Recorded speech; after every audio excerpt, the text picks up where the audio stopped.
Hello everyone, welcome to Rahul Ojha classes again. आप सबका स्वागत है मेरी क्लासेस में। बच्चों, आज का टॉपिक जो है, आज से बेसिकली हम अपना टेक्निकल एस्पेक्ट को शुरू कर देंगे। अभी हमने लास्ट क्लासेस में जो भी आपको बताया, अब हमारा फोकस स्ट्रेटेजी पे नहीं रहेगा, टेक्निकल एस्पेक्ट पे रहेगा। आज का टॉपिक जो बच्चों है, बहुत इंटरेस्टिंग टॉपिक है, ट्रेडिंग ऑन इक्विटी। बच्चों, क्या है इस टॉपिक की कहानी? ये 12th क्लास के बिजनेस स्टडीज के अंदर फाइनेंशियल मैनेजमेंट जो चैप्टर है, उस चैप्टर का ये एक टॉपिक है। पर जनरली बच्चों को इस टॉपिक से बहुत डर लगता है। हमें ये देखना है कि इस बच्चों को इस टॉपिक से डर क्यों लगता है। और ये टॉपिक सिर्फ 12th क्लास की बिजनेस स्टडीज में नहीं, सीए के अंदर, फाइनेंशियल मैनेजमेंट के अंदर लीवरेजेस एक चैप्टर है, उसके अंदर भी ये टॉपिक है। तो ये आज की क्लास सिर्फ सीबीएसई 12th क्लास के लिए नहीं है, ये आज की क्लास सीए इंटर के लोगों के लिए भी है जो फाइनेंशियल मैनेजमेंट पढ़ रहे हैं।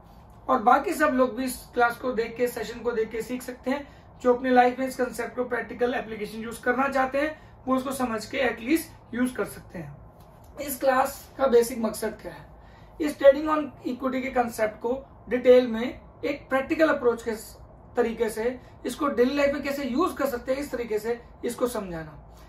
जनरली अगर आप किसी बच्चे को बोलोगे ट्रेडिंग ऑन इक्विटी के बारे में बता दे, भैया नहीं आता, बहुत डर लगता, भैया हमें ट्रेडिंग ऑन इक्विटी पता ही नहीं क्या है, नाम ही ऐसा है। अभी तो इसका अगर मैं और दूसरे नाम बताऊं, ट्रेडिंग ऑन इक्विटी को हम फाइनेंशियल लीवरेज बोलते हैं या कैपिटल गियरिंग बोलते हैं। जब अगर हम बोले कि बच्चों एक्सप्लेन फाइनेंशियल लीवरेज और कैपिटल गियरिंग और ट्रेडिंग ऑन इक्विटी, आधे बच्चे तो वैसे ही दम तोड़ देते हैं कि भैया ये बहुत टेक्निकल होगा, ये हमसे होगा ही नहीं। अभी मैं इसकी डेफिनेशन बताता हूं, क्योंकि मेरा मानना है सबसे पहले एक बार डेफिनेशन बता दो, फिर आपको रियलाइज होगा कि भाई इसमें क्या क्या मीनिंग मुझे ढूंढना है प्रैक्टिकल लाइफ से। इसकी डेफिनेशन क्या है? More and more use of debt as a lever in order to increase the earning per share, EPS, earning per share of equity shareholder. More and more use of debt as a lever in order to increase the earning per share of equity shareholder is known as trading on equity or financial leverage or capital gearing. अब बोलोगे sir ये तो technically हो गया, आपने लगातार technical भाषा में डेफिनेशन बोल दी। वही, यहीं से कैचेस शुरू होते हैं। सबसे पहले डेट का मतलब क्या होता है, अर्निंग पर शेयर का क्या मतलब होता है, इक्विटी शेयर होल्डर का क्या मतलब होता है, लीवर का क्या मतलब होता है। जब तक ये मीनिंग आपको आसान भाषा में नहीं क्लियर होंगे, आप जितना मर्जी कर लें, इस कंसेप्ट को समझ ही नहीं सकते। इस कंसेप्ट को समझने के लिए आपको इन वर्ड्स के मीनिंग क्लियर होने बहुत जरूरी है। आज सबसे पहले देखो, इस टॉपिक को हम दो पार्ट्स में डिवाइडेड करेंगे, दो सेशन में डिवाइड करेंगे। पहला, इसकी डेफिनेशन को समझने के लिए क्या क्या टर्म्स आपको क्लियर होनी चाहिए। दूसरी बात, विद एग्जांपल्स इसको डिटेल समझने की कोशिश करेंगे कि कैसे इसको यूज कर सकते हैं प्रैक्टिकल अप्रोच के थ्रू। तो इस टॉपिक को दो सेशंस में डिवाइड किया जाएगा। पहली बात, सबसे पहले आप याद रखना, डेट का मतलब क्या होता है बच्चों? डेट का मतलब होता है लोन। ये जनरली किसको रिप्रेजेंट करता है? आउटसाइडर को, थर्ड पार्टी को। हम हमेशा अपने आप को क्या मान के चलते हैं बच्चों? बिजनेस। ये हमारी बिजनेस अकाउंटेंसी का सबसे बड़ा रूल होता है, we should always consider ourself as a business, not businessman. हम ओनर हैं, और ओनर के अलावा हम बिजनेस हैं, ओनर नहीं, हम बिजनेस हैं। I repeat, business and businessman are both separate entity. We should always consider ourself as a business, not businessman. ठीक है जी, ये तो अकाउंटिंग कंसेप्ट है, बिजनेस एंटिटी कंसेप्ट की बात करो। तो जितने भी आउटसाइडर होते हैं, थर्ड पार्टी होती है, जितने भी बिजनेस, जैसे हमने बैंक से लोन लिया, मान लो मैं एक बिजनेस करता हूं, ठीक है जी, मैंने बैंक से लोन लिया, बैंक आउटसाइडर है। मैंने सामने वाले से माल लिया, वो आउटसाइडर है। ठीक है जी। अब यहाँ पे डेट पर्टिकुलरली मीनिंग किसको रिप्रेजेंट करता है? लोन को। तो मैंने अगर बैंक से लोन लिया, तो बैंक मेरे लिए क्या कहलाएगा? Third party, outsider. और वो मेरा क्या होता है? मेरे बिजनेस के लिए क्या बन जाएगा? Debt. As a business point से वो क्या बन जाएगा? डेट। तो डेट माने लोन। जैसे डेट, बैंक लोन एक तरह का डेट है बच्चों, वैसे ही एक लोन और होता है डिबेंचर। ये भी एक तरह का लोन है जो कंपनी लोगों से इशू करके डिबेंचर को लेती है। इसकी खासियत क्या होती है बच्चों, इसके आगे हमेशा एक प्रीफिक्स होती है, एक परसेंटेज होती है जो किसको बताती है, इसे हम कूपन रेट बोलते हैं। और ये कूपन रेट किसको रिप्रेजेंट करता है, रेट ऑफ इंटरेस्ट को बच्चों, रेट ऑफ इंटरेस्ट को। जैसे अगर हम बाहर से पैसा उठाते हैं, बैंक से पैसा उठाते हैं तो हमें ब्याज देना है, वैसे ही अगर कंपनी डिबेंचर इशू करती है, बिजनेस डिबेंचर इशू करता है, तो उसके बदले उसको क्या देना होता है, ब्याज। तो इसके आगे हमेशा आपको एक परसेंटेज नजर आएगी बच्चों, और वो परसेंटेज क्या रिप्रेजेंट करेगी, रेट ऑफ इंटरेस्ट को, ठीक है। और इसको अगर हम बोले जनरली फाइनेंशियल मैनेजमेंट की भाषा में बोले तो इसे हम बोलते हैं KD. K stand for cost, D stand for debt. जैसे कि एग्जांपल, हम मार्केट गए, हमने लैपटॉप खरीदना, तो हमने लैपटॉप खरीदा, पैसे दे दिए, लैपटॉप की कॉस्ट है सपोज करो 50,000 रुपए का, 50,000 रुपए दे दिया, तो 50,000 हमारी कॉस्ट है। सिमिलरली अगर हम पैसा लेने जाते हैं मार्केट से, तो पैसे की भी हमें कॉस्ट देनी पड़ती है। जैसे हम बैंक से पैसा लेने गए तो उसके लिए भी हमने उसकी कॉस्ट दी, वो ब्याज दिया, वो इंटरेस्ट दिया, वो इंटरेस्ट उसकी कॉस्ट है। और उसको फाइनेंशियल मैनेजमेंट की भाषा में हम क्या बोलते हैं बच्चों, KD, that is cost of debt, cost of debt. तो केडी मीने कॉस्ट ऑफ डेट, और डेट स्टैंड फॉर हमारा जितना भी होगा एक तरह का क्या हो गया, लोन। थर्ड पार्टी, जो आउटसाइडर को हमने आउटसाइडर से पैसा उठा रखा है, जिसके बदले हमें इंटरेस्ट देना है।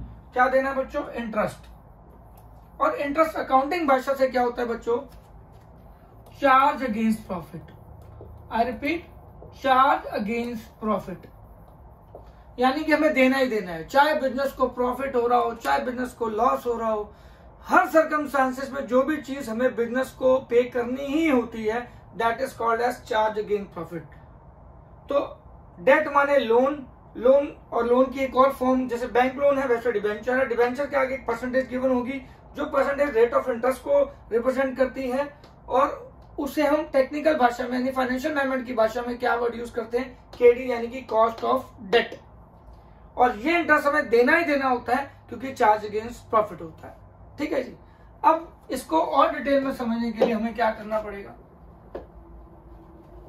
क्योंकि डेफिनेशन अभी नहीं समझनी, पहले हमें बेसिक मीनिंग समझने हैं कि अभी जैसे अगर हमने अभी तक क्या क्या समझ लिया, अगर हम देखें, मोर and more use of loan, आसान भाषा में डेट माने लोन, आसान भाषा में, क्योंकि अगर हमें प्रैक्टिकल मतलब समझना कि हमें लोन को यूज करना है एज ए लीवर। अभी लीवर क्या है, to increase the earning per share, earning per share क्या है, तो हमें पहले उस डेफिनेशन को तोड़ तोड़ के प्रैक्टिकल भाषा में उसके मतलब, आसान भाषा में उसके मतलब समझने हैं।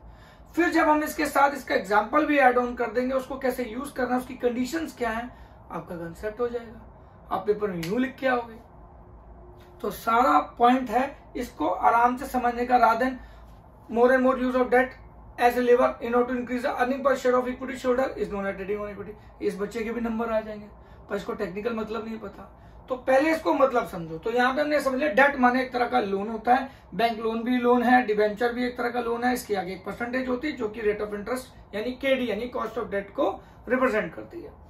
अब आता है बच्चों सबसे पहले एक सीक्वेंस ऑफ पेमेंट। ये बहुत जरूरी है बच्चों, सीक्वेंस ऑफ पेमेंट को समझना, ठीक है। सीक्वेंस ऑफ पेमेंट के लिए इससे पहले मैं एक वर्ड और समझाना शुरू करूंगा आपको, ये इक्विटी शेयर होल्डर। ये बताना मेरे को लगता है पहले ज्यादा जरूरी है कि इक्विटी शेयर होल्डर क्या होता है। बच्चों शेयर क्या होता है, हिस्सा। शेयर होल्डर क्या हो गया, हिस्सेदारी। शेयर माने हिस्सा, शेयर होल्डर माने हिस्सेदारी। इक्विटी शेयर होल्डर मतलब ओनर की हिस्सेदारी, ओनर की हिस्सेदारी, ठीक है जी, ओनर की हिस्सेदारी। जैसे मान लो एक बिजनेस में अगर मैं इकलौता ओनर हूं तो सारा बिजनेस मेरा है, ठीक है। हम ओनर बढ़ते जाएंगे, हिस्सेदारियां बढ़ती रहेंगी। तो यहाँ पे टर्म इक्विटी, वैसे तो इसका बहुत बड़ा मीनिंग होता है, आगे जाएंगे अकाउंटिंग भाषा में तो हम बहुत बड़ा टेक्निकल मीनिंग है, बट इस कंसेप्ट को समझने के लिए हमें यहाँ पे इक्विटी का मतलब क्या समझना है, ओनर को करना। इक्विटी को क्या मान के चलना है, ओनर की बात कर रहे हैं। जैसे डेट माने लोन की बात करते हैं, इक्विटी माने ओनर की बात करते हैं, ठीक है जी। और इक्विटी को क्या मिलेगा, प्रॉफिट मिलता है, जैसे हमने डिबेंचर के केस में क्या बोला था कि इनको इंटरेस्ट मिलता है, चार्ज अगेंस्ट प्रॉफिट, मिलना ही मिलना है, कुछ भी हो जाए बिजनेस में, प्रॉफिट हो लॉस हो, डेट को तो इंटरेस्ट मिलना ही मिलना है। बट इक्विटी माने ओनर, ओनर को क्या मिलता है? प्रॉफिट मिलता है। अब प्रॉफिट मिलता है तो सारा प्रॉफिट एक ओनर को मिलेगा अगर एक ओनर है, पर ओनर बहुत सारे हैं तो क्या मिलेगा? Earning per share. अगर बड़े सारे ओनर हो जाते हैं तो जो एक ओनर के हिस्से में अर्निंग प्रॉफिट का हिस्सा आता है उसे ईपीएस बोलते हैं बच्चों, अर्निंग पर शेयर। तो यहाँ पे अर्निंग पर शेयर और इक्विटी शेयर होल्डर का मतलब क्या है? इक्विटी शेयर होल्डर क्या होता है? बेसिकली ओनर, ठीक है जी। और ईपीएस हो गई उसका प्रॉफिट का शेयर।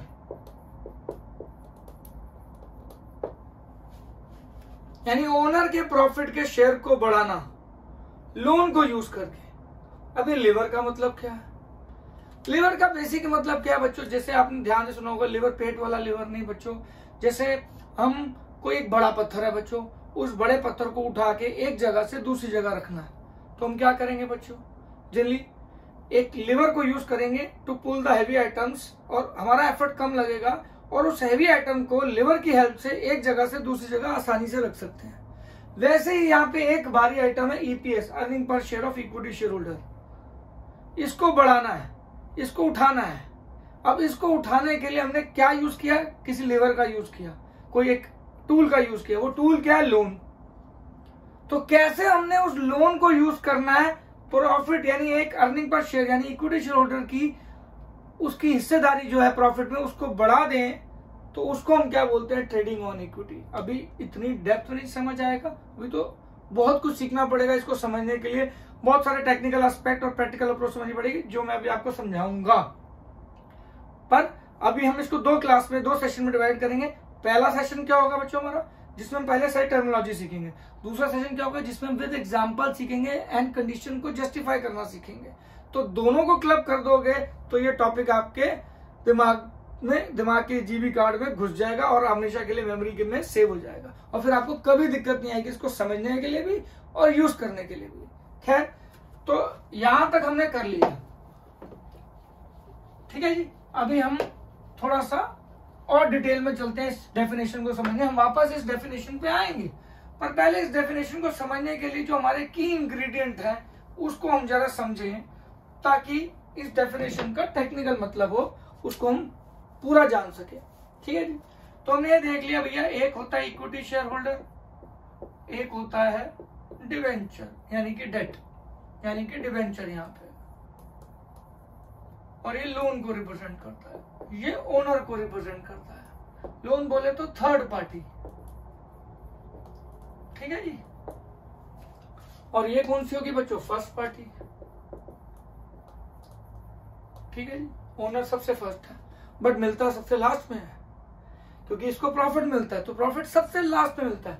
इनको क्या मिलता है? इंटरेस्ट मिलता है जो कि फिक्स होता है जनरली। जैसे इसके आगे एक परसेंटेज होगी, इसे 10%, तो जितना भी अमाउंट लगाएगा ये, उसके बदले में इसको 10% का ब्याज मिलेगा, 10% का रेट ऑफ इंटरेस्ट मिलेगा।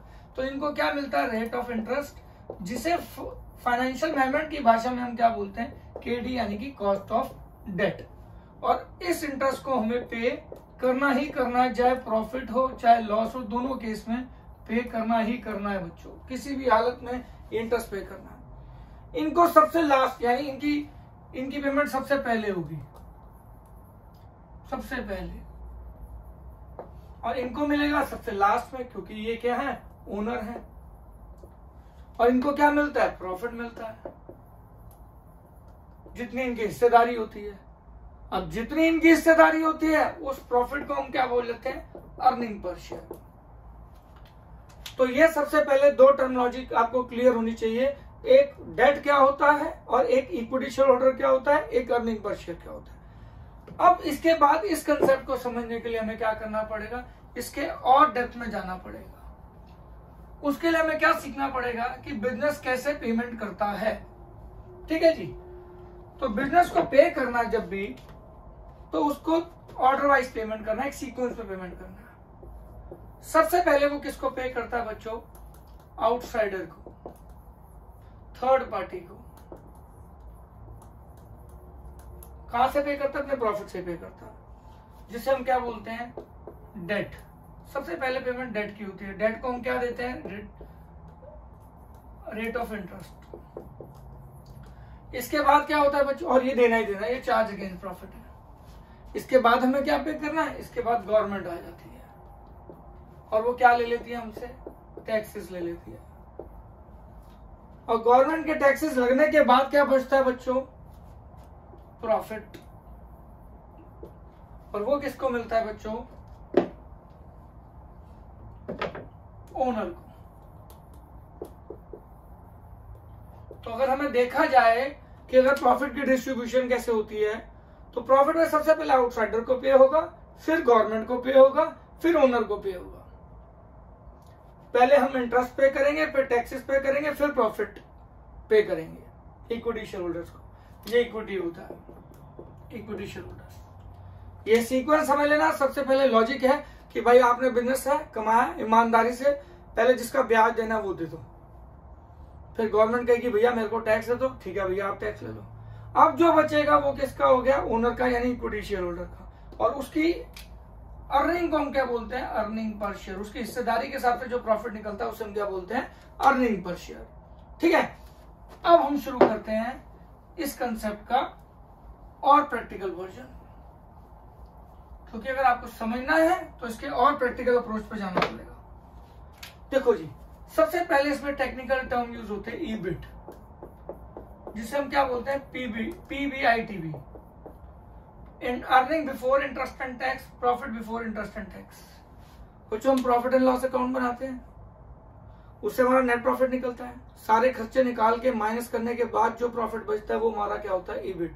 तो घबराने की बात नहीं, लोग सोचते हैं ईबिट ईबिट पता नहीं क्या होगा, ये तो मेरे से निकलेगा ही नहीं। ईबिट माने profit before interest and tax, यानी कि पीएनएल अकाउंट बनाया, उससे नेट प्रॉफिट निकाला, जिसमें सारे खर्चे लेस कर रखे हैं, ऑल एक्सपेंसेस लेस कर रखे हैं, सिर्फ दो खर्चे छोड़ने के बजाय, एक इंटरेस्ट और एक टैक्स। यानी एक जो आपको डेट को पे करना है, डिबेंचर को पे करना है, और एक जो गवर्नमेंट को पे करना है, क्योंकि दोनों पे करने हैं। ठीक है, तो सबसे पहले हम क्या करेंगे? इसमें से मैंने आपको सीक्वेंस बताया था, पहले आउटसाइडर, पहला है आउटसाइडर, दूसरा है गवर्नमेंट, और तीसरा है आपका ओनर। तो सबसे पहले हम क्या पे करेंगे? इंटरेस्ट। ठीक है जी, सबसे पहले हम दोनों क्या पे करेंगे? इंटरेस्ट। इंटरेस्ट पे करने के बाद यहाँ पे क्या बचेगा? अर्निंग बिफोर टैक्स, और यहाँ बचेगा profit before tax. Logic same है, दोनों बस अर्निंग की जगह प्रॉफिट है। इंटरेस्ट लेस कर दिया, क्योंकि सीक्वेंस ऑफ पेमेंट में पहले आउटसाइडर को पे करते हैं, भैया पहले बाहर वाले तू रख ले भाई, जो तेरा देना है पहले वो देना है। तो यहाँ पे ईबीटी आ गया, यहाँ पे पीबीटी आ गया। अब गवर्नमेंट को हम क्या पे करते हैं? टैक्स। अब जैसे ही हम गवर्नमेंट को टैक्स पे करते हैं तो जो बचता है वो क्या होता है? Earning after tax. और यहाँ पे क्या हो गया बच्चों? Profit after tax, PAT. ये अर्निंग्स बेसिकली क्या होती हैं? जनरली इसमें पहले प्रेफरेंस शेयर का डिविडेंड भी आता है, पर बच्चों हम यहाँ प्रेफरेंस शेयर की बात नहीं कर रहे हैं। हम मान के चल रहे हैं भी प्रेफरेंस शेयर यूज नहीं हो रहे। इसको हम फिर कभी किसी डिटेल क्लास में जरूर समझाएंगे कि इक्विटी शेयर, प्रेफरेंस शेयर और डिवेंचर में टेक्निकली क्या फर्क होता है। As a company equity share क्यों इश्यू करती है, प्रेफरेंस शेयर क्यों इश्यू करती है, प्रेफरेंस शेयर क्यों इश्यू करती है, डिवेंचर क्यों इश्यू करती है, एंड एज ए इन्वेस्टर आपको किस में करना चाहिए, क्यों करना चाहिए, इस पे भी हम एक क्लास जरूर लेंगे, बट बाद में। अभी हम मान के चल रहे हैं सिर्फ यहाँ पे क्या है? ओनर्स इन्वॉल्व है और थर्ड पार्टी इन्वॉल्व है। ओनर सिर्फ इक्विटी शेयर होल्डर के कंटेक्स्ट वाले ओनर इन्वॉल्व है, और थर्ड पार्टी में डिवेंचर यानी कि लोन इन्वॉल्व है। तो बेसिकली आपने पीएनएल अकाउंट बनाया, पीएनएल अकाउंट बनाने के बाद आपने एक खर्चे निकाल, सारे खर्चे माइनस करने के बाद सिर्फ दो खर्चे लेस करने के बिना, इंटरेस्ट और टैक्स बिना लेस किए प्रॉफिट ले लिया एज पर पीएनएल अकाउंट, जिसे हम क्या बोलेंगे? Earning before interest and tax, profit before interest and tax. Interest हमने देना ही देना होता है, क्योंकि चार्ज अगेंस्ट प्रॉफिट है, किसी भी स्थिति में, चाहे बिजनेस प्रॉफिट में, लॉस में, आपको देना ही देना है। ये लेस करने के बाद यहाँ आ गया ईबीटी, यहाँ आ गया पीबीटी। फिर आपको क्या पे करना है? टैक्स पे करना है बच्चों, गवर्नमेंट को, क्योंकि अब आपने आउटसाइडर को पे कर दिया, गवर्नमेंट को पे कर देंगे। इसके बाद आपको बचेगा ओनर के लिए पैसा। ये earning after tax is earning available to equity share holders, equity share holder के लिए पैसा बच गया, ओनर के लिए पैसा बच गया। अब अगर ओनर बहुत सारे हैं तो यहाँ पे number of equity share holders से डिवाइड कर दो, जितने भी number of equity share holder, क्योंकि ये पैसा ओनर्स में बटना है तो जितने भी ओनर्स हैं वो यहाँ से डिवाइड कर दो। तो इससे एक अर्निंग आ जाएगी जो एक ओनर को मिलेगी, जिसे हम क्या बोलते हैं, अर्निंग पर शेयर, ईपीएस। अब मैंने क्यों समझाया, क्योंकि जब तक आपको अर्निंग पर शेयर निकालते कैसे, इसका मतलब क्या होता है, अगर यही क्लियर नहीं है बच्चों, तो आप ट्रेडिंग ऑन इक्विटी का कंसेप्ट समझोगे कैसे। ट्रेडिंग ऑन इक्विटी का मतलब यह more and more use of debt, more and more use of loan as a lever. As a lever मतलब भारी आइटम यूज किए डेट को, किसको, अर्निंग पर शेयर को बढ़ाने के लिए इक्विटी शेयर होल्डर को, यानी एक प्रॉफिट की हिस्सेदारी, जो प्रॉफिट की हिस्सेदारी है इक्विटी शेयर होल्डर की, उसको बढ़ाने के लिए। पर अगर वो प्रॉफिट की हिस्सेदारी क्या चीज, अगर आपको वो मालूम ही नहीं है तो आप कभी भी समझ नहीं पाएंगे उस डेफिनेशन को। तो सबसे पहले आप ये सोचो ईबिट क्या होता है, ईपीएस क्या होता है, अन्य इक्विटी शेयर होल्डर क्या होते हैं, डेट क्या होता है। जब तक ये मीनिंग क्लियर नहीं होगा आप उस डेफिनेशन को कभी नहीं समझ पाओगे। और क्या हमेशा लोन को यूज करने से हमारी अर्निंग पर शेयर बढ़ जाती है? सवाल है नहीं, सवाल है बिल्कुल नहीं। किसकी भी कंडीशंस हैं, इसको हम समझेंगे। पर पहले अब आपको ये समझ आ गया कि अर्निंग पर शेयर क्या होता है, जो लास्ट में इक्विटी शेयर होल्डर को इंटरेस्ट पे करने के बाद, टैक्स पे करने के बाद जो बचता है, और उससे जितने भी ओनर उन सबसे डिवाइड कर दो, तो जो अर्निंग बचती है पर शेयर, उसे हम क्या बोलते हैं, अर्निंग पर शेयर, ईपीएस। तो ये वर्ड आपको दोनों क्लियर होने बहुत जरूरी थे, ठीक है जी। अब हम इस कंसेप्ट को समझने की पोजीशन में आना शुरू हो गए हैं। देखो जी, इसमें है क्या, ट्रेडिंग ऑन इक्विटी के दो तरीके के बेसिकली होते हैं। मैं एग्जांपल से आपको दो तरीकों के एग्जांपल दूंगा, ठीक है जी। ट्रेडिंग ऑन इक्विटी को समझना है तो दो पॉइंट से समझ सकते हैं, एक फेवरेबल ट्रेडिंग ऑन इक्विटी, एक अनफेवरेबल ट्रेडिंग ऑन इक्विटी। मतलब कि देखो, मतलब क्या है कि डेट को अगर हम यूज करते हैं, डेट को हम यूज करते हैं और उसको यूज करने से अगर अर्निंग पर शेयर बढ़ जाती है इक्विटी शेयर होल्डर की, यानी लोन को अगर हम यूज करते हैं और उससे अर्निंग पर शेयर बढ़ जाती है इक्विटी शेयर होल्डर की, तो ट्रेडिंग ऑन इक्विटी क्या है, फेवरेबल है। अगर हम डेट को यूज करते हैं और बढ़ाते हैं, मतलब अपनी कैपिटल में लोन को और बढ़ाते हैं, अपने बिजनेस के लिए जो पैसा चाहिए खुद डालने के बजाय बाहर से लेना शुरू कर देते हैं, और उसकी वजह से ओनर की हिस्सेदारी प्रॉफिट में बढ़ने के बजाय कम होनी शुरू हो जाए, ईपीएस कम होनी शुरू हो जाए, तो इसे हम क्या बोलते हैं, अनफेवरेबल ट्रेडिंग ऑन इक्विटी। और ऐसा होता कब है बच्चों, देखो जी, अगर एक बिजनेस है, अभी हम इसको एग्जांपल के थ्रू समझाएंगे बाद में, बट अभी इसको सिर्फ एक कहते हैं कि थ्योरी थोड़ी सी मतलब आप इसको कंसेप्ट को समझने की कोशिश करना। आई नो कि फिर एग्जांपल आपको बेहतर समझ आएगा, बट उस टर्मिनोलॉजी को बेसिक समझना कि हाँ, जब मैं उस एग्जांपल में यूज करूं तो आपको ये ना लगे कि मैंने नहीं सुन रखी, ठीक है। जैसे ये क्या है, अब फेवरेबल इफेक्ट कब होगा, इसकी कंडीशन क्या है, इसकी कंडीशन क्या है बच्चों, जब कॉस्ट ऑफ डेट यानी कि रेट ऑफ इंटरेस्ट कम होगा। इसको ऐसे करने के बजाय काम करो, इसको ऐसे लिखो, जब रिटर्न ऑन कैपिटल एम्प्लॉयड और रिटर्न ऑन इन्वेस्टमेंट, यानी हमने बिजनेस में पैसा लगाया, उससे जो भी रिटर्न आता है that is return on capital employed और रिटर्न ऑन इन्वेस्टमेंट, अगर वो ज्यादा है कॉस्ट ऑफ डेट से। कॉस्ट ऑफ डेट मतलब किसको रिप्रेजेंट करती है, रेट ऑफ इंटरेस्ट को, जो हमें डेट पे देना होगा, ब्याज देना होगा। यानी कि एक बिजनेस है, बिजनेस में हमने पैसा लगाया, हमें उम्मीद है कि 10% हमारे को रिटर्न आएगा उससे, और हमने पे कितना करना है ब्याज बच्चों, सपोज करो 7% ब्याज करना है, हमारा डिबेंचर का परसेंटेज है 7% डिबेंचर। तो जब तक हमारा रिटर्न ऑन कैपिटल एम्प्लॉयड यानी कि बिजनेस में जो पैसा लगाया वो ज्यादा आएगा देन जो हमें थर्ड पार्टी को ब्याज पे करना है, तब तक डिवेंचर हम यूज करते रहेंगे क्योंकि उससे हमारी ईपीएस बढ़ेगी।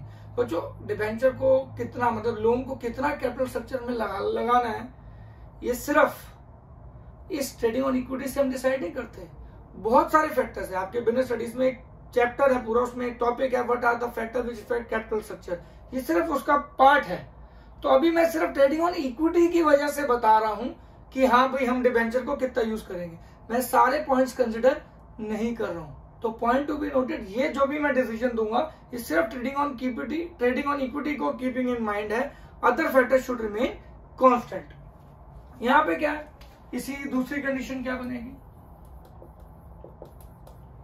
इसकी दूसरी कंडीशन क्या है कि अगर हमारा रिटर्न ऑन कैपिटल एम्प्लॉयड यानी बिजनेस में हम जो भी पैसा लगाएंगे वो कम हो जाए, यानी कि सपोज करो ये 5% है, और जो ब्याज हो रेट ऑफ इंटरेस्ट यानी कि कॉस्ट ऑफ डेट ये ज्यादा हो, ये 7% हो, तो जितना हम डेट यूज करते रहेंगे उतनी हमारी अर्निंग पर शेयर फॉल करेगी।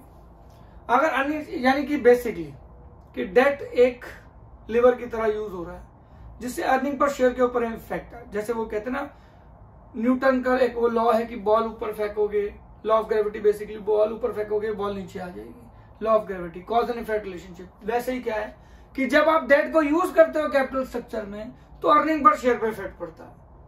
अगर फेवरेबल इफेक्ट पड़ रहा है तो भले अर्निंग पर शेयर बढ़ रही है, ओनर को फायदा हो रहा है तो favourable trading on equity, owner को नुकसान हो रहा है क्योंकि अर्निंग पर शेयर कम हो रही है डेट के यूजर से, तो वो क्या होगा, अनफेवरेबल ट्रेडिंग ऑन इक्विटी। और वो कब होगा, ये फेवरेबल कब होगा, जब हमारा return on capital employed KD से ज्यादा होगा। अनफेवरेबल कब होगा, जब रिटर्न ऑन कैपिटल एम्प्लॉयड कम होगा कॉस्ट ऑफ डेट। अब सवाल है इसका प्रैक्टिकल करके देना, क्योंकि मैं जब तक आपको नहीं समझाऊंगा प्रैक्टिकल एग्जांपल देके ये समझ नहीं आएगा। पर इस सेशन से मेरा सिर्फ मकसद ये था कि आपको पहले अर्निंग पर शेयर का मतलब क्लियर हो, डेट का मतलब क्लियर हो, इक्विटी का मतलब क्लियर हो, और आपको सिर्फ इतना समझ आ जाए कि ट्रेडिंग ऑन इक्विटी का एक डेफिनेशन का मतलब क्या है। मतलब को और अगर आप डिटेल में समझना चाहोगे तो इसका सिर्फ एक तरीका है, इसके डिटेल एग्जांपल, जो कि मैं आपको नेक्स्ट सेशन में क्लियरली बताऊंगा। यहां सिर्फ मुझे ट्रेडिंग ऑन इक्विटी की अभी डेफिनेशन एक्सप्लेन करनी थी इस सेशन में, और वो क्या है कि जैसे जैसे हम डेट को बढ़ाएंगे, अब ऐसा क्यों होता है मैं थोड़ा सा आपको बता रहा हूं प्रैक्टिकली। आपको मैं नेक्स्ट सेशन में एग्जांपल के थ्रू आपको जब कैलकुलेट करके बताऊंगा कि ऐसा क्यों बढ़ती है या क्यों कम हो जाती है अर्निंग पर शेयर, वो ही इंपॉर्टेंट रोल है। क्योंकि सारी गेम मैंने फर्स्ट क्लास में बोला था, क्या नहीं क्यों समझ आ गया तो क्या अपने आप रट जाएगा। अभी के लिए सिर्फ ये बता रहा हूं कि ट्रेडिंग ऑन इक्विटी क्या है। तो डिबेंचर को हम यूज करते हैं बच्चों जनरली, तो इंटरेस्ट की पेमेंट बढ़ जाती है। आप सबको पता है डिबेंचर एक तरह का लोन है, डेट एक तरह का लोन है। आप यूज करोगे तो ब्याज की पेमेंट बढ़ जाएगी। अब जब ब्याज की पेमेंट बढ़ जाएगी, आपको सोचो इंटरेस्ट पेमेंट बढ़ जाएंगी,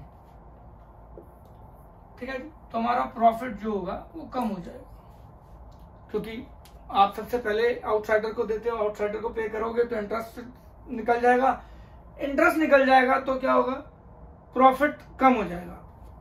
प्रॉफिट के कम होने से क्या होगा, बोलोगे भैया प्रॉफिट के कम होने से हिस्सेदारी बढ़ जाती है। यही तो कैच है, यही तो क्यों है, यही तो सीखना है कि भैया हम इंटरेस्ट पे कर रहे हैं, प्रॉफिट कम हो रहा है, पर अर्निंग पर शेयर बढ़ सकती है। एक शेयर होल्डर की हिस्सेदारी इसको यूज करने से बढ़ सकती है। और इसी कंसेप्ट को और क्यों को समझने के लिए हमें ट्रेडिंग ऑन इक्विटी के प्रैक्टिकल को यानी कि एग्जांपल्स को दिमाग में रखना पड़ेगा। तो more and more use of debt करने से इंटरेस्ट पेमेंट बढ़ेगी, उससे प्रॉफिट कम हो जाएगा, टोटल प्रॉफिट, पर हेड प्रॉफिट जो अर्निंग पर शेयर है वो बढ़ जाएगी। और ये होगा कब, ये मैं बताया तो होगा कब, जब रिटर्न ऑन इन्वेस्टमेंट और कैपिटल एम्प्लॉयड ज्यादा होगी कॉस्ट ऑफ डेट से। यानी बिजनेस से जो हम कमा रहे हैं, सपोज करो बिजनेस में हमने कुछ पैसा लगाया 10 लाख, उससे हमें 10% पैसा मिल रहा है और हमने डिबेंचर पे जो ब्याज पे करना है वो सपोज करो 7% है, लोन पे जो भी ब्याज है वो 7%। तो जब तक ये वाला परसेंटेज इससे ज्यादा होगा तो ये ऐसा ही होगा। ऐसा क्यों होगा, बच्चों जब हम इंटरेस्ट पे करते हैं तो प्रॉफिट कम होता है, तो प्रॉफिट कम होने से क्या होता है, टैक्स कम हो जाता है। Money save is equal to money earn, थोड़ा ध्यान से समझिएगा। Money save is equal to money earn. अगर हमारा टैक्स ज्यादा जाता है तो हमारा आउटफ्लो ज्यादा है, एक्सपेंस ज्यादा है। टैक्स कम जा रहा है, कम पे करना है, तो टैक्स कम पे करने से ओनर को बेनिफिट होगा, और उस बेनिफिट की वजह से जो हमने टैक्स कम पे किया, टैक्स सेविंग मिली, टैक्स शील्ड मिली, उससे पर हेड को अगर हमारे पर हेड जो इक्विटी शेयर होल्डर को प्रॉफिट मिल रहा है वो बढ़ सकता है। तो यहाँ पे कैच सिर्फ ये है कि भाई डेट को हम यूज करेंगे, इंटरेस्ट पेमेंट बढ़ेगी, प्रॉफिट कम हो जाएगा, तो उस पर टैक्स कम देना होगा। और जब इस टैक्स को कम देने से हमारी एक टैक्स सेविंग होगी, टैक्स शील्ड होगी,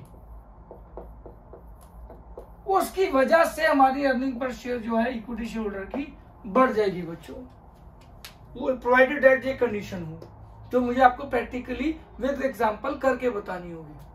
और जैसे मैं वो एग्जांपल आपको नेक्स्ट सेशन में बताऊंगा, आपको इसको रिलेट करूंगा, इस पूरी चेन को, आपको पूरा trading on equity by heart याद हो जाएगा। तो अभी के लिए सिर्फ क्या समझने का, सिर्फ बेसिक एग्जांपल से पहले कि हम डेट को बढ़ाएंगे, ठीक है, उससे क्या होगा, more and more use of debt as a lever. Lever मतलब एक भारी आइटम को उठाने के लिए हमने लिवर की तरह यूज किया डेट को। क्या उठाना है, अर्निंग पर शेयर उठानी है, किसकी, इक्विटी शेयर होल्डर की, यानी कि ओनर की। तो ये कैसे बढ़ती है, मैं अभी सिर्फ बता रहा हूं, इसको एक्सप्लेन विद एग्जांपल करूंगा कैसे। डेट को बढ़ाने से हमारी इंटरेस्ट पेमेंट बढ़ जाएगी, क्योंकि ये तो लोन है, लोन के लिए ब्याज बढ़ेगा, ब्याज तो देना पड़ेगा, और वो जब ब्याज देंगे तो प्रॉफिट, टोटल प्रॉफिट जो है वो कम हो जाएगा। टोटल प्रॉफिट कम होने से क्या होगा, टैक्स जो है वो कम हो जाएगा। तो ये जो टैक्स सेविंग मिलेगी कम होने से हमारे को, और उसके बाद ओनर को प्रॉफिट मिलेगा। पर इससे जो टैक्स सेविंग होगी बच्चों, उसका बेनिफिट भी किसको मिलेगा, इक्विटी ओनर को ही तो मिलेगा, क्योंकि ओनर को तो लास्ट में मिल रहा है। तो इस टैक्स की सेविंग से आपकी पर हेड इनकम, प्रॉफिट कम हो गया, टोटल नो डाउट कम हो गया, पर प्रॉफिट जो ओनर को पर हेड शेयर मिलना था, पर होल्डिंग मिलना था, वो बढ़ गया।